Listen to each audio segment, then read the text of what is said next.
welcome back to a... Yeah! Woo! Episode of the... Come on, baby! Episode of... Woo! With year 2 of the now Utah Mammoth quickly approaching, no better time than now to recap Season 1.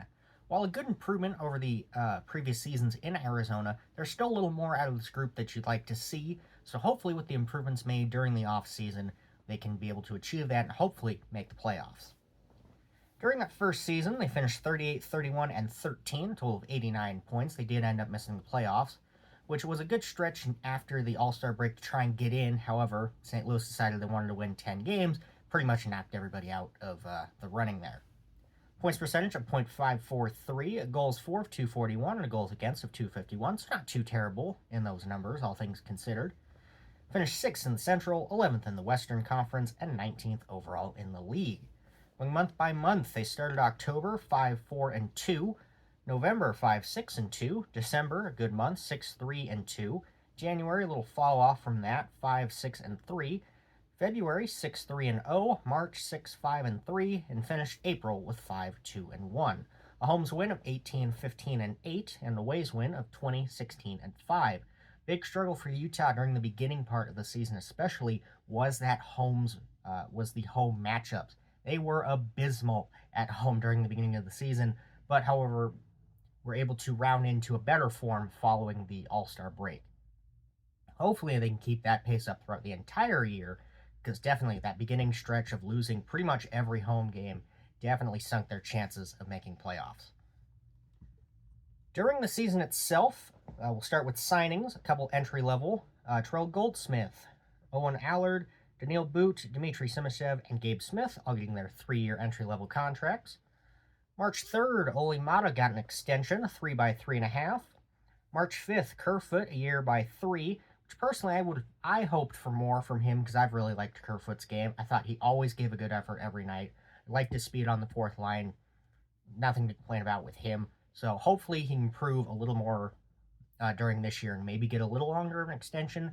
However, with younger guys coming up, I understand the choice to only keep him for a year. Cole, a year by 2.8. Vejmelka, the big one on that day, 5 by 4.75. A good deal for Vejmelka, especially considering the goalie market. However, I'm just concerned with, and we'll get into this a little later, with how much he was played during that first season, if he's able to keep up that pace in the second year. March 6th, Cameron Hedberg got a 1 by league minimum, 2-way. April 24th, Michael Kunk, 1 by 861,000, 2-way. April 29th, Stauber, 2 by 1.55, 2-way. Decent third string option for Utah. Was pretty alright in his couple call-ups, although with Vitek coming in as the main backup now, a third pairing is third goaltending spot is perfect for him. And June 11th, Ben McCarty, 2 by league minimum, 2-way for him. Not too many trades during the season itself, but a couple notable ones. October 29th, the big one, Utah receives Ole Mata from Detroit in exchange for 2025 third. Definitely needed with the incredible amounts of injuries to that defense during the first year. A big thing moving into the second year will be seeing if that defense can stay healthy for more than a couple weeks at a time. February 3rd, Utah received Samuel Walker from Minnesota in exchange for future considerations. He just played in the AHL, so nothing there, just a depth center option. March 7th, Utah able to clear up some cap space, receiving a 2026 fifth overall from Chicago in exchange for Shea Weber's contract, the signing rights to Victor Soderstrom, and Aku Ratti. So just to clear up cap space and contracts that really they had kept while they were in Arizona to meet that league minimum for the cap, but now that they're a little better, they need that room to get some contracts signed. Few waiver moves, but a couple interesting ones. December 12th, Utah claimed Mermis from Toronto. January 2nd, they waived him, claimed right back up by Toronto, only ended up playing 1 game. January 5th, Utah will claim DeSimone from New Jersey, a good 7th pairing defenseman. Got in that bottom pairing a couple times due to the, as previously stated, injuries. So a good 7th option, they'll keep him around. February 8th, Utah would waive Kolyachonok, claimed by Pittsburgh. I was sad to see him go, but as a Pittsburgh fan first and foremost, it was good to see them pick him up. I always thought he played good in his couple appearances. Moving into stats for the first year, we'll look at the team as a whole, and then we'll get into individuals. Points, Keller leads the way with 90, Cooley second with 65, and Schmaltz at third with 63. Keller also led goals with 30, Gunther second with 27, and Cooley third with 25th. Looking at goals from defensemen, Sergachev leads the way with 15, Kesselring with 7, and Dursey with 4. Assists, Keller once again, 60 there, Schmaltz second with 43, and Cooley third with 40. Back to defensemen, Sergachev leads the way with 38, Kesselring with 22, and Mott and Cole both tied for third with 16. And an interesting one looking at penalty minutes, Kesselring leads the way with 89, McBain second with 78, and Cole third, just by a minute, with 77. Getting into players themselves, Schmaltz played 82 games, 20 goals, 40 assists for 63 points. Moving into that was his 10th year. Last year, 79 games played, 22 goals, 39 assists, and 61 points. This past season being his career high so far. Kerfoot, 81 games played, 11 goals, 17 assists, 28 points. This was year 8 for him. Last year, 82 games played, 13 goals, 32 assists, 45 points. Career high was 21-22, where he played 82 games, 13 goals, 38 assists for 51 points. Bukestad, 66 games played, 8 goals, 11 assists, 19 points. This is season 15 for him, or was. Last year, 76 games played, 22 goals, 23 assists, 45 points. Career high was in 17-18, where he played 82 games, 19 goals, 30 assists for 49 points. McBain, 82 games played, 13 goals, 14 assists for 27 points. That was year 4 for him. Last year, played 67 games, 8 goals, 18 assists for 26 points, career high of this year. Hayton, 82 games played, 20 goals, 26 assists, 46 points. This was season 6 for him. Last year, 33 games played as he was injured. 3 goals, 7 assists, 10 points. Career high was this year. O'Brien, 28 games played, no goals, 2 assists for 2 points. This was season 8 for him. Last year, 75 games played, 5 goals, 9 assists for 14 points. That was his career high as of this point. Stenlin, 82 games played, 14 goals, 14 assists, 28 points. This was year 7 for him. Last year, 81 games played, 11 goals, 4 assists, 15 points. This year was his career high. I really liked watching Stenlin play. I felt every game, similar to Kerfoot, on that fourth line, exceptional. He always gave a good effort. He was great on the back check. Just phenomenal season from him. I'd like to see that same from him again. Just a very solid fourth line center for Utah. Cooley, 75 games played, 25 goals, 40 assists for 65 points. This was year 2. Last year, 82 games played, 20 goals, 24 assists, 44 points. As it's only his second year, this was his career high so far. But exactly what you want to see from that second year for him. An improvement from about 20 points. Expect maybe that 70-75 points range for him this upcoming season. I think there's a lot to be excited with for Cooley. Carcone, 53 games played, 7 goals, 12 assists, 19 points. This was his 4th season. Last year, 74 games played, 21 goals, 8 assists, 29 points. Career high last year. Definitely that 21 goals from last year, 7, a huge drop-off. You're going to want a little more from Carcone. But let me double check. He might be the one that wanted out. I gotta double check. Yes, it was. Carcone was the one that was displeased with his play this season. So that could contribute to a major drop in points and goals. We'll see if he sticks around through the season, but I personally expect him to be traded sometime either in the middle of the season or by the trade deadline. Maselli, 55 games played, 8 goals, 10 assists, 18 points. This was year 4 for him. Last year, 82 games played, 17 goals, 40 assists, 57 points. Last year was a career high, a major disappointment of a season for a player I personally really liked. So to see him go, while understandable for the drop-off in points and more young players coming up, I do hope he can find his game back in Toronto. Just he never fit when he was in the lineup. Just something couldn't click with him this season. So we'll see if Toronto, maybe being the Mitch Marner replacement, kind of gets him back in playing with Matthews and that kind of group. But either way, I hope him the best. Krause, 81 games played, 12 goals, 6 assists, 18 points. Last year, this was Season 9 form. Last year, 81 games played, 23 goals, 19 assists, 42 points. Career high was in 22-23, where he played 77 games, 24 goals, 21 assists for 45 points. Krause to me was always a weird one, because when I watched him play, it seemed like he wasn't doing too much out on the ice, but he was doing the smaller things that weren't noticeable. But in the same vein, to drop from 42 points to 18 is a bit concerning. I do hope he can get his game back moving into this upcoming season, do a little more in the way of maybe some goals, or at least assists, just any kind of points on the board. But bottom line, I guess, as long as he keeps doing the little things, that'll be good, but you want more out of your third line center than 18 points. Keller, 81 games played, 30 goals, 60 assists, 90 points. This was year 9 for him. Last year, 78 games played, 33 goals, 43 assists, 76 points. Career high of this year. Just an absolute great performance from him this year. Nothing more to say. Great season. Great first season as captain. Gunther, 70 games played, 27 goals, 33 assists, 60 points. This was year 3. Last year, 45 games played, 18 goals, 17 assists, 35 points. Career high of this year. Similar to Cooley, exactly what you want from a second, third year player, just that constant improvement. And to show also, he was very clutch at times.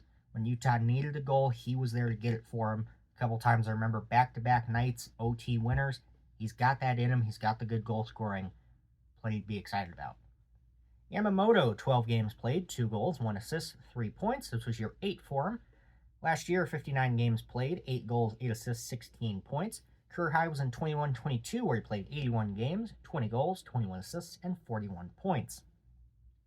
I do hope he fights his way into that fourth line spot, or maybe even a third line spot if some of the rookies aren't ready yet. Because I did like Yamamoto when he was up with Utah, but I understand why he wasn't. He struggled for several years, so maybe this time in the AHL he's been able to bounce back a little. I do hope that he can find his way back onto the Utah roster and prove that he can still play at an NHL level. Doan, 51 games played, 7 goals, 12 assists, 19 points. This was year 2 for him. Last year, 11 games played, 5 goals, 4 assists, 9 points. As its second year, career high of this year. Solid third line piece. You probably want a little more out of him, but however, he's not Utah's problem at this point, as he is off to Buffalo. Wish him the best there. Mata, 77 games played, 2 goals, 16 assists, 18 points. Split up between Utah and Detroit. Utah, he played 70 of the games, 2 goals, 16 points, 18 assists, getting all the points there. Detroit, just 7 games played, nothing on the points board. Year 12 for him. Last year, he played 72 games, 4 goals, 14 assists, 18 points. Career highs, both in 17-18 and 13-14. 17-18, where he played 82 games, 7 goals, 22 assists, 29 points. And 13-14, where he played 78 games, 9 goals, 20 assists, 29 points. Mermis, 1 game, no points. Year 8 for him. Last year, he played 47 games, 3 goals, 5 assists, 8 points, where his career high was last year. 1 game, due to injured defense. Thanks. Valimaki, 43 games played, 2 goals, 5 assists, 6 points. Last year this was year 6 for him. Last year playing 68 games, 2 goals, 15 assists, 17 points. Career high was in 22-23, 2 goals, where he played 78 games, 4 goals, 30 assists, 34 points. That's better for a career high. I know Arizona and Utah, by extension, had a good system to kind of revitalize defensemen, so hopefully he can find his game back. I know he was injured for a lot of the season, although with the improvements made, I just cannot see him making his way back onto the lineup. So maybe he stays in the minors, stays in the Utah system, or he just gets traded at a point. Either way, best of luck to him. Moreno, 35 games played, 1 goal, 13 assists, 14 points. This was year 6 for him.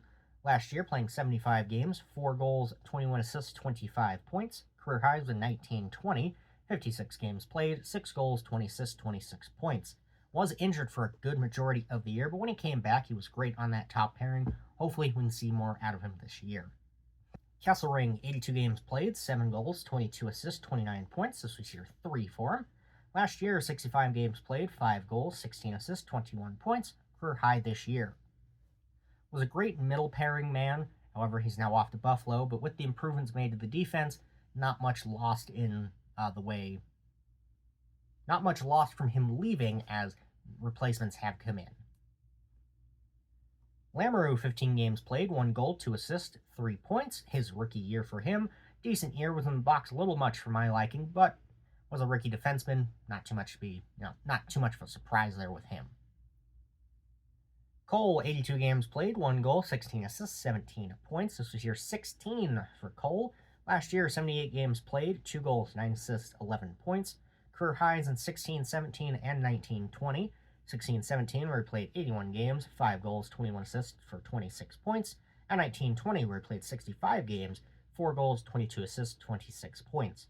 They can just keep up that middle pairing defenseman role for at least another year. Let the rookies kind of develop a little more if they aren't ready. Should be perfect for him, a good veteran man to keep around. Bortuzzo, 17 games played, 0 goals, 2 assists for 2 points. Season 14 for him. Last year, 23 games played, 0s across the board. Career high was in 17-18, 72 games played, 4 goals, 9 assists for 13 points. Decent depth guy, great 7th man, nothing to complain about with him. Jersey, 30 games played, 4 goals, 7 assists, 11 points. This was year 4 for him. Last year, playing 76 games, went 9 goals, 32 assists, and 41 points, which was his career high.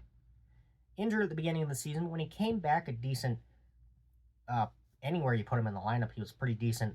So hopefully, if he cannot get injured 4 games into the season, we can see a little more out of him and maybe get back up to that 41-point pace. Kolechanik, 23 games played, 2 goals, 3 assists for 5 points. This was year 4. Last year, playing 5 games, 1 goal, 3 assists for 4 points. Career high was this year. Combined in Pittsburgh, he played 34 games, 2 goals, 5 assists for 7 points. Young guy who I thought was good, as stated before. I'm glad he's in the Pittsburgh system now, which definitely they need all the help they can get. DeSimone, 20 games played, 1 goal, 5 assists for 6 points. This was year 4 for him. Last year, he played 34 games, split between Calgary and New Jersey for 2 goals, 5 assists for 7 points. There we go. In Calgary, he played 23 of those games, 1 goal, 4 assists for 5 points. And in New Jersey, the remaining 11, 1 goal, 1 assist for 2 points, which combined was his career high. Sergachev, 77 games played, 15 goals, 38 assists for 53 points. This was year 9 for him. Last year, playing 34 games as he was injured, 2 goals, 17 assists, 19 points. Career high was in 22-23, where he played 79 games, 10 goals, 54 assists, 64 points. Not much you can say with Sergachev. He played great to show he can run an offense on his own. He was not just held back by Hedman. Hopefully he can get get more up to that 64-point pace, although 53 is not terrible for your top pairing defenseman. Moving into goaltenders, Stauber, 6 games played, an .892 save percentage, 3.26 goals allowed, and a shutout. This was season 2 for him last year, which for him in the NHL was 22-23. 6 games played, a .911 save percentage, 2.81 goals against, but no shutout. Played decent in the games he was, a solid piece for Utah. A third pairing man for him, not bad on the depth chart. Ingram, 22 games played, .882 save percentage, 327 goals against, no shutout. This was year 4 for him. Last year, 50 games played, .907 save percentage, 2.9 goals against, and 6 shutouts. Definitely he did struggle during the year, having to go back into the player assistance program. Luckily, he was cleared not too long ago. However, Utah will be waiving him, or he's already been waived at this point. I wish him nothing but the best, as when he was playing great, phenomenal. So, nothing but the best for Ingram. Vejmelka, 58 games played, .904 save percentage, 258 goals allowed, and a shutout. This was season 4 for him. Last year, playing 38 games, .897 save percentage, 329 goals against, and a shutout. While Vejmelka was good, I'll be the first to say I am worried about next year. Because all I can think of when I see Vejmelka and his numbers is all I think of is Georgiev. Playing so many games, granted, Georgiev also played in the playoffs as well, which could have also led to why he fell back so hard. But that many games by a goaltender is concerning to me. Now, with the addition of Vanchek, hopefully they can split the games a little better than Vejmelka and Stauber did. But my concern is he's going to take a big step back this year, which Utah was leaning on him heavily during the second half of this year. So if the offense can get something going to maybe assist that, that would be better. But he is a goaltender. We'll see. They're hard to predict. But my gut says he's going to take a step back. Hopefully I'm wrong, but that's just what I'm seeing. And finally, Villalta, 1 game played, 903 save percentage, 326 goals against, and no shutout. Season 2 for him. Last year, he got 2 games in, 828 save percentage, 417 goals allowed, no shutout. Thanks for the 1 game. I believe it was the final one, if I remember correctly. Moving into the offseason itself. In the draft, Utah was able to win the draft lottery, which some will say was rigged. We'll see. Although not as much as the Islanders winning first, but definitely you'd think there was some suspicion of, new team, they win it, whatever. However, they won the second draft lottery, not the first one, so they can only move up 10 spots, moving them from 14th overall to 4th. With that selection, they take Caleb Denoyer, a center, from the Moncton Wildcats of the QMJHL. 56 games played in the regular season, 35 goals, 49 assists for 84 points. In the playoffs, 19 games played, 9 goals, 21 assists for 30 points. Additionally, with Denoyer, I wanted to point out a plus 51 in the regular season, which is insane to see. When I was looking through the stats to pull these, that was the one I was like, that has to be mentioned. That is insane. Plus 51. Next up, 46th overall, they take Max Seneca, a defenseman from the Portland Winterhawks of the WHL. 24 games, a regular season, 1 goal, 6 assists for 7 points. In the playoffs, 18 games, 1 goal, 7 assists, 8 points. 78th overall, Stefan Hoek, forward left wing, playing in the Czech League. 23 games, 1 goal, 2 assists, 3 points, and 5 playoff games, zeros across the board. 111th overall, they take Yegor Borakov, a forward, from Minsk Dynamo of the KHL. 67 games played, 12 goals, 13 assists, 25 points. And in the playoffs, 11 games, 7 assists, 1 goal, 8 points. 142nd overall, they take Ivan Shevchenko, a goaltender, from Ufa Toplar of the Russian MHL League. 40 games played, 2.9 goals against, and a .908 save percentage. Not too shabby for him. 147th overall, Ludwig Johnson, a defenseman from Zug EV of the Swiss A League. 31 games played in the regular season, 4 goals, 6 assists for 10 points, and in the playoffs, 4 games, no goals, 1 assist for him. And lastly, 182nd overall, they take Reiko Alanko, a defenseman from the Jokerit U18 team, and he played also for the Jokerit U20 team from Finland. In the U18 league, he played 33 games, 4 goals, 9 assists for 13 points, and in the playoffs, 3 games, 1 assist for him. And in a short stint with the U20 team, 13 games, just 2 assists for him. Moving over to free agency. A couple days before the big trade Utah did this offseason, June 25th, Utah receives J.J. Peterka, a right wing from Buffalo. 77 games played, 27 games played, 27 goals, 41 assists for 68 points. In exchange, Buffalo receives Josh Doan, right wing, and Michael Kesselring. As stated before, Josh Doan, 51 games played, 7 goals, 12 assists, 19 points. In the AHL, 28 games, 11 goals, 15 assists, 26 points. And Kesselring, 82 games, 7 goals, 22 assists, 29 points. You have a choice. You can have the boat or the mystery box. What, are you crazy? We'll take the boat. No, not so fast, Lois. A boat's a boat, but the mystery box could be anything. It could even be a boat. You know how much we've wanted one of those. Then let's just... We'll take the box. Definitely the big trade for Utah this offseason. It's striking that's all it took to get Peterka. While it sucks to see Kesselring and Doan go, Peterka is well worth it. He will fit into that second line spot perfectly. Another big young player to add to their already pretty young core. June 28th, Utah received the 2025 sixth round pick, which was 182, which they used to select Reiko Alanko. Nashville received the 2026 sixth overall, so they just switched years on that. June 30th, the second big trade Utah made, received a 2027 conditional round third from Toronto in exchange for Matias Maselli. I really hope he can get his game back. If he does, it's good for Utah, as that conditional third will turn into a 2029 second if he records 51 or more points and Toronto makes the playoffs, which at least one of those should be likely. It'll be up to Maselli to get back into form and record that 51 plus points. Now looking at signings immediately after getting J.J. Peterka on June 25th, they would sign him to a 5 by 7.7. Definitely worth it for the young man. Another piece to add to that young Utah core. June 30th, Montana Onyebuchi, a defenseman, 2-year league minimum, a two-way, officially signed on July 1st. In Tucson last year, the AHL, 64 games played, 3 goals, 7 assists for 10 points. And in the playoffs, 3 games, just 1 assist for him. Qualifying offer was extended to Jack McBain that same day. Kyler Yamamoto did not receive one, however, he would still get signed by Utah. 1-year league minimum, two-way.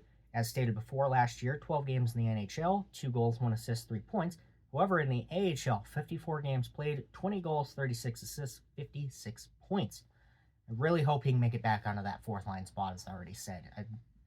Hopefully he can show he still has it, but at this point he's running out of time to really prove that, especially with some of the younger guys Utah has. Scott Perunovich, a defenseman, 1-year league minimum, two-way, just a depth pickup for them. Last year at St. Louis, 24 games played, 2 goals, 4 assists for 6 points, and also with the Islanders, 11 games played, just 3 assists for him. Now we get into the notables. Brandon Tanev, left wing, 3 years by 2.5. Last year with Seattle, 60 games played, 9 goals, 8 assists, 17 points, and with Winnipeg, 19 games, 1 goal, 4 assists for 5 points, 13 games playoffs, zeros across the board. Nate Schmidt, 3 by 3.5. Last year, 80 games played, 5 goals, 14 assists, 19 points. And in the playoffs, 23 games, 3 goals, 9 assists, 12 points. And finally, Vitek Vanacek, goaltender, 1 by 1.5. Last year in San Jose, 18 games played, 3.88 goals against, and an .882 save percentage. And in Florida, 7 games played, 3 goals against, average even, and an .890. Definitely, I do like the pickup of Vanacek. Before we knew that Ingram was going to be waived, bringing Vanacek in was definitely an improvement if Ingram couldn't get back into his game. However, now that we know that he is going to be waived, Vanacek moving into that backup role, I think is perfect for him. Vanacek has always been a pretty decent goaltender, and if he can just give Vejmelka a couple more rest nights and play some decent games, that's exactly what Utah needs. July 6th, it was decided that Jack McBain would be set to head to arbitration. However, the next day, July 7th, he would officially get signed. Jack McBain would receive a $5.425 million, a 5 by 4.25. As stated before, 82 games, 13 goals, 14 assists for 27 points. I'm rich, bitch! Definitely a bit high for McBain if he can, maybe up his point totals a little more playing on either the second or third line. We'll just have to see with him. It might be a little rich for Utah, but they definitely have the cap space to spare, so it's not the end of the world. And additionally, with the cap moving up year after year, it might not look too bad in the years to come. Finally, the last signing as of September 24th, July 15th, Michael Carcone gets extended 1-year league minimum, 53 games played, 7 goals, 12 assists, 19 points. As stated before, he was displeased with his ice time and use. I could see him going anytime this season, although if he does stick around, he was a decent fourth-line option for Utah. I'm not the best at predictions, but looking at the team, I think this is how the lineup should set, or how I'd like it to set. Granted, this is without any of the rookies, because as I'm not the guy who should be making these decisions, I don't follow enough on this. That's why this is a recap, not a prediction. But I'm an idiot! But I believe next season's lineup could look something like Keller, Cooley, Gunther on the top pairing, Peterka, Hayton, Schmaltz on the second, Kraus, McBain, Tanev on the third, Kerfoot, Stenlund, and I'm still pulling for Yamamoto on the fourth line, although I could definitely see it being handed to O'Brien instead, or if you really want, bring in one of the rookies. I believe Boot is the forward of him and Simashev. Looking defense, that I believe is pretty set though. Sergachev Marino on the top pairing, Cole Dursey on the second, and Mata Schmidt on the third. Both of these in the goaltending, Vejmelka and Vanacek. Look at the schedule real quick before we get into the jerseys for the year. All home dates, unless I say otherwise. Opening night for Utah will be October 15th versus Calgary. Their first game will be October 9th in Colorado, which I will be attending. Last game will be April 16th versus St. Louis. And just so everybody knows, the Olympic break is from February 6th through the 24th this year. If you'd like to see any of the players that left return to Utah, Bukestad also being one that left and just got signed by St. Louis, not a trade. Doan and Kesselring will return November 12th. Bukestad will return January 9th, and Maselli will return January 13th. If you're in Utah looking for home games against the division, Chicago will be March 1st and 12th. Colorado will be the 21st and October 21st and February 25th. Dallas will be January 15th and 31st. Minnesota will be February 27th. Nashville will be December 29th and April 9th. St. Louis will be January 9th and April 16th. And Winnipeg will be December 21st and April 14th. If you're looking to see any of the original 6 teams this year, especially the 3 celebrating their centennial anniversaries, Boston will be October 19th. Chicago will be March 1st and 12th, as already stated. Detroit will be February 4th. Montreal will be November 26th. New York will be November 22nd. And Toronto will be January 13th, as also previously stated. A couple other random games throw in there if you're in Utah and you want to see them at home. Celebrini will be coming October 17th. Vegas will be here November 20th and the 24th. Florida will be here December 10th. If you're looking to see Minchkov, he'll be here January 21st. If you're looking to see Crosby and Malkin, who's probably on his last season with Pittsburgh, that'll be March 14th. If you're looking to see McDavid before he maybe leaves, he'll probably stay, but we'll see. It'll be March 24th and April 7th. And if you're looking to see Ovechkin in what could be his last season, although at this point it's looking more like no, but we'll see, that will be March 26th. All right, let's talk about the jerseys they wore for this first year, starting with the black one. Both are overall not terrible jerseys for the time given, this being a Keller. Number 9. For the, how quick they had to put the season together, they're not the worst jerseys. The best? No, not at all. The Mammoth one is definitely better, which will be this same design, at least for the home one, with the Mammoth logo on the front, and a different font, which does look way better, in my opinion, than the standard one they used this season. And then the white one, same thing. This will keep the Utah word mark, although in the new font. This being a Maselli kit I put on with me and my mom's help, definitely looks good. I think at least, which, of course he's gone, but I like Maselli anyway, so it doesn't matter to me. The Inaugural patches on the shoulders, which I wasn't a big fan of putting them on the shoulders to begin with, but I realize now there's just no room for it on the front, especially with, like, the Keller having the C there. You could put it here, but I think that'd just make it too crowded up here, so the shoulders really is the only spot. However, my big complaint with these comes from the arena store themselves, because it was very inconsistent with them this season on getting the jerseys, because it took forever, which wasn't a big concern to me. I grabbed them near the end of the season anyway. But the difference in quality between certain ones. So the Keller, I got with the name already on, because the Maselli was a kit, so this I bought blank. My Keller, my shoulder patches came stitched on, which is good. They should, especially from the team store. My blank white one, they just came glued on, and we had to sew them down ourselves, which is weird. What I'm thinking happened is, because I believe if you order them from the NHL site, you don't get the patches on the shoulder. So I think what happened is they had a bunch of just blanks without the patches on the shoulders, because for at least one game, it might have been a couple, they handed out these patches. They just had bags of them. So what I'm thinking is they had all these blanks, they got the patches in separate, and they just put them on quickly to get them done. Which, I mean, hopefully this upcoming season, they have it a bit better, they get it together, which they should.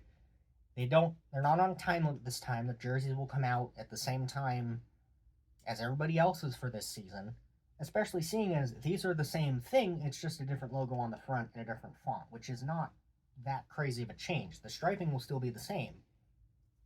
So it'll be up to Utah to make sure they get it right this season. However, at least for me, I didn't spend a lot of my time getting Utah jerseys this season. I bought my 2. I don't need any more. They're on clearance if you want them on the NHL shop. I bought a lot more blanks for everything else because I'm going to put a lot of kits on these. So let me get together the problem that was all my new ones, and we'll see how many I ended up with, which I don't really want to do because it's at least like 10. Okay, so it was a couple more than I thought it was. I guess I got a couple this season, which a lot of these were bought on clearance. I didn't pay full price for most of these. Case in point, Vancouver St. Patrick's Day one from a couple years back. Blank on that one. Plan to get Kuzmenko on the back of that.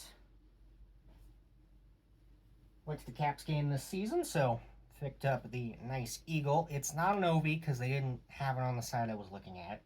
Which is a shame. I would have liked an Ovi on the back of this. But still, this is a hell of a jersey. The new red one isn't bad. I do like the shoulder striping on that one. But the Black Eagle will always, that's the best one, in my opinion. Let's see. Got blue practice Pittsburgh one, because why not? Wasn't too bad of a price. I got it on a deal. Picked up the New Jersey reverse retro second one on clearance. I do like the color on this one, this being a Dougie Hamilton. Way better in person than I thought it was, and I own way more Devils jerseys than I thought I was going to now. But they look good, so not too bad. The Chicago not Stadium Series, the Winter Classic from this year. A fantastic jersey. Hall, I got this on clearance as well. Just the logo itself and the stitching on this one is phenomenal. Very nice jersey. This one just being a Fanatics level 1, which I wish it wasn't, but this being, of course, Marc-Andre Fleury for his final year is very special to me because of this.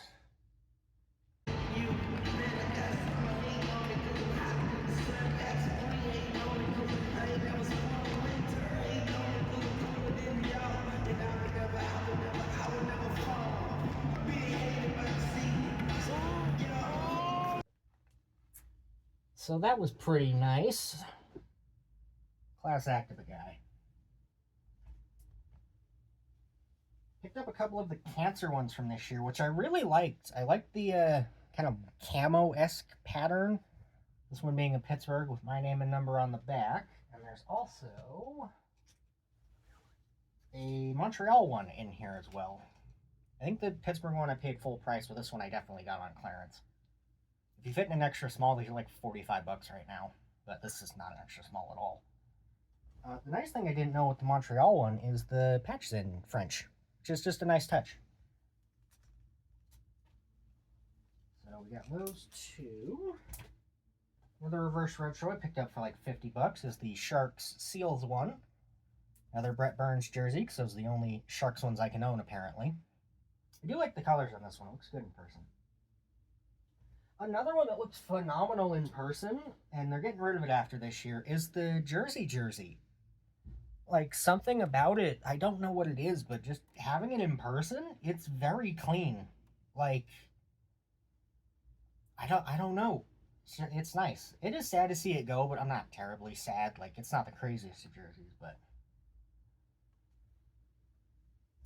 And then in the last round of clearance pickups, all blanks, but I got the flag, which is a nice one in person. I do like on the sleeves and the stripes, I didn't realize it's got like a pattern in it, which looks good. All these being Adidas Prime Greens. Got a white Capitals. This one we'll put Ovi on. It's because it's Capitals jersey. You gotta have Ovi on it.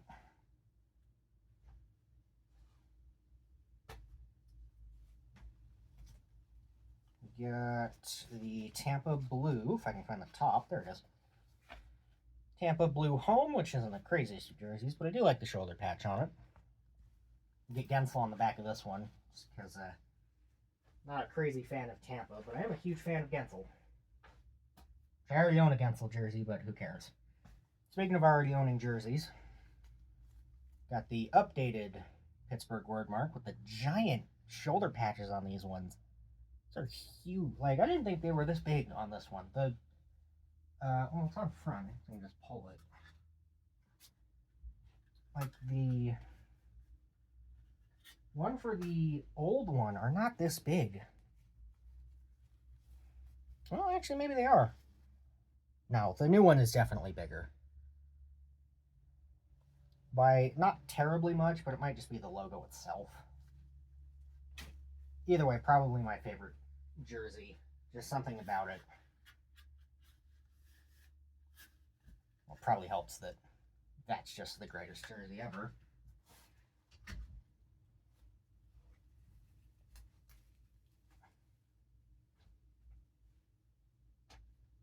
In a similar vein, the normal home for Pittsburgh. Oh, and I also got the white one of this on clearance as well. Forgot to pull that one.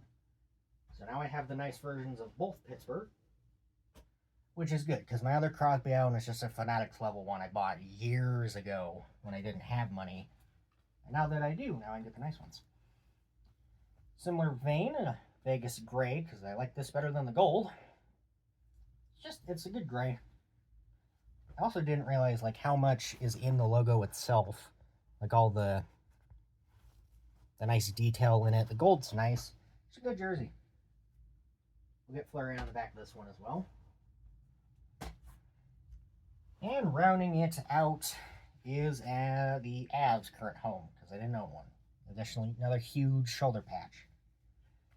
Although owning it in person, I gotta say, I was never a fan of stripes off the top down the sleeve, and I'm still not. Just, I don't know what it is. I much prefer them when they stop the shoulder and the sleeves the one color like everything else I own.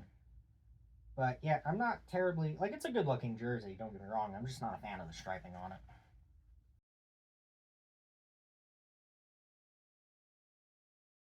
Alright, so with that problem pulled out, and I didn't realize it was that many. That is Christ alive. That being said, that should be everything. Regarding the calls again, firstly, thank you for anybody who showed up for any amount of time. Showed up for 5 minutes, thought I hated this guy, and left. Thanks. You showed up and watched as many as possible. Thanks. They should come back, not the first game against Colorado, should be back the second one against Nashville. Though I'm not sure yet. I'll know Friday when my schedule drops, because I'm going to the first one in Colorado.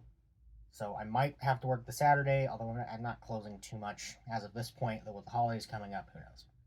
It'll be more like last year, which just, it will happen when it happens, and no one's dying for it.